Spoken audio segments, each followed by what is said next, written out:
Thank you for watching video number 6 in Papaw's Garden Supply series. Today we're going to talk about wide row planting of tomato plants in cages.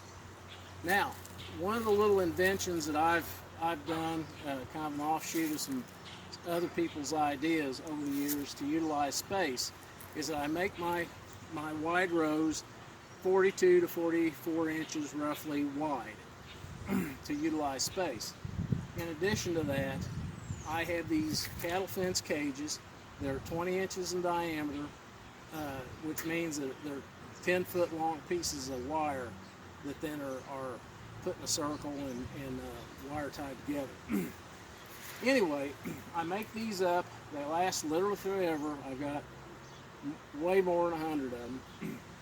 And I will take these 2 at a time, 4 at a time, 8 at a time, 12 at a time, whatever I need to do. And I will wire tie them together, and then I will wire tie them back like this. So I've got this one and this one tied together, and then this one and this one tied together. And so they're all tied on top and bottom. Now, second thing, and that gives you stability.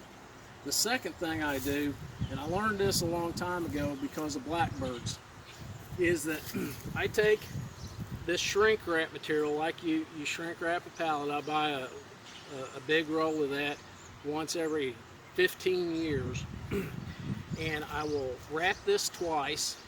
It's roughly 18 inches high, and the reason I do that is twofold. First thing is that in this area of the country we have red-winged blackbirds, and those things, for spite, I'm sure, will go up to a tomato plant and literally just break it off at the soil surface. And I was having to replace 20 and 30 and 40 plants a year, and I really got tired of it. So I decided that I would take this and wrap around the cages, and lo and behold, that actually worked. They would go up to the cage, they'll peck here, and they'll shake their head, and then they'll fly away. And that's completely eliminated that. Additionally, it's good because the first 2 or 3 days the tomato plant's in the ground is the roughest time for it because of drying winds or hard rains or whatever the case may be. This can slow down the wind quite a bit and help that young plant survive better. It also will retain some heat since this is the spring of the year, and so it does help with as far as keeping the tomato plant warmer. And lastly, if we have imminent frost, I can take a newspaper and crinkle it and stick it in this cage, and between this and the newspaper on top of the plant, it does protect it down to like 30 degrees, and it works pretty well. So that's the reason I do this. I will keep this wrap on for about 3 weeks. That way the tomato plant is established, everything is growing well, and then I'll cut that off and recycle. Now, let's get down to planting a tomato plant. These tomato plants are the Kevin Black Cherry, which I think is absolutely delicious. It's actually kind of a brown cherry that has a fruity flavor to it. What I do is I'll take this plant, and I've already put water in the hole. I dug it down a foot, put water in the hole. I added some of that higher phosphorus fertilizer. I didn't put a bunch of extra nitrogen in like I do the cabbage and broccoli, because tomato plants need phosphorus and potassium. They don't need nitrogen. Otherwise they grow real green but no fruit. So the first thing I do is I put the water in. I put just a small, like a tablespoon of fertilizer in, not very much. Break this root system up a little bit.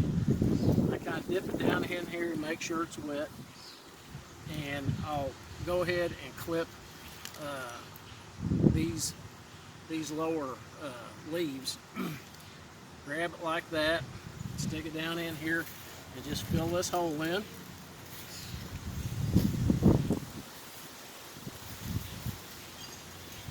I like to bury them pretty good because the farther down that root system is, especially if you're blocking up any hard pan like I do when I go down that deep, those roots will go at least 3 feet down or more, and they'll tap into that subsoil water and even in dry weather produce fruit unless it's a horribly dry year. Now, I've done that. These other ones I've already got done. Now I'm going to take some leaves I got from last year, and essentially I'm going to just put them around here. So that's assuming all my leaves don't blow away first. It is a windy day.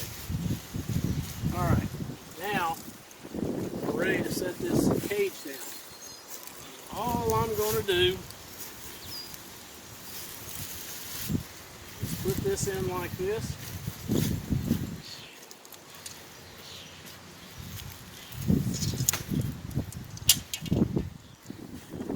And then I will take one of these fiberglass rods, get it sunk down the ground.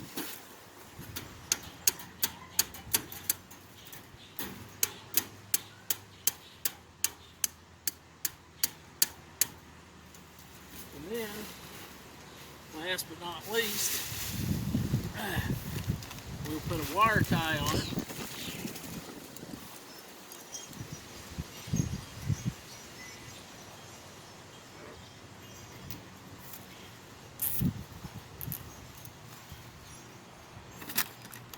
And I'm going to do the back side. I generally only use 2 of these rods. And oh, by the way, you see that black tape that's on the top of that rod? I do that, I must have forgot this one. I do that because it's fiberglass and they do like to shatter when you tap them. They kind of want to break up. So if you wrap that tape around them, that tends to keep them in pretty good shape.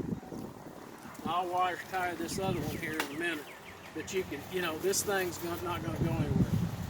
That's pretty much done. The tomato plants are protected, they're mulched, they're planted deep, and I'm utilizing literally all the space I can because the only place I'm not growing something is down this walkway. And there's no disturbance of the soil. Now, one last thing we'll talk about, and on the next video I'll show you, and that is vertical gardening. One of the things that I do is I take a cattle fence, which is 16 feet long, 1/4 inch wire, 54 inches high, and I'll cut them in half and I'll bend them like this, and that's trellis. What I'm going to do is I'm going to take this one and the other small one, and I'll set them next to each other. I'll put a couple of fence stakes in to hold them up, and then I will plant anywhere from 12 to 14 cucumber plants just next to here in the soil and let them vine up and over. Now the straight 8 cucumber works really well with that. And the reason I do that, number one, utilization of space, let it go up, not out. Secondly, is that as these plants go up, the cucumbers hang down and you tend to get very straight, long cucumbers because of it. And they're a lot easier to pick and they're a lot easier to find. So that's one of the tricks I do for vertical gardening is take a cattle fence and make a trellis out of it. Plant cucumbers on both sides.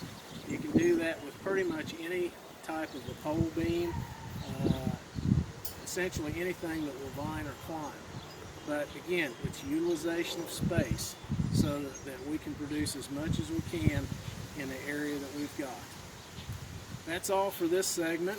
Thank you very much for watching Papaw's Garden Supply video number 6 on wide row planting of tomatoes and soon to be cucumbers. Visit us at papawsgarden.com. Thank you.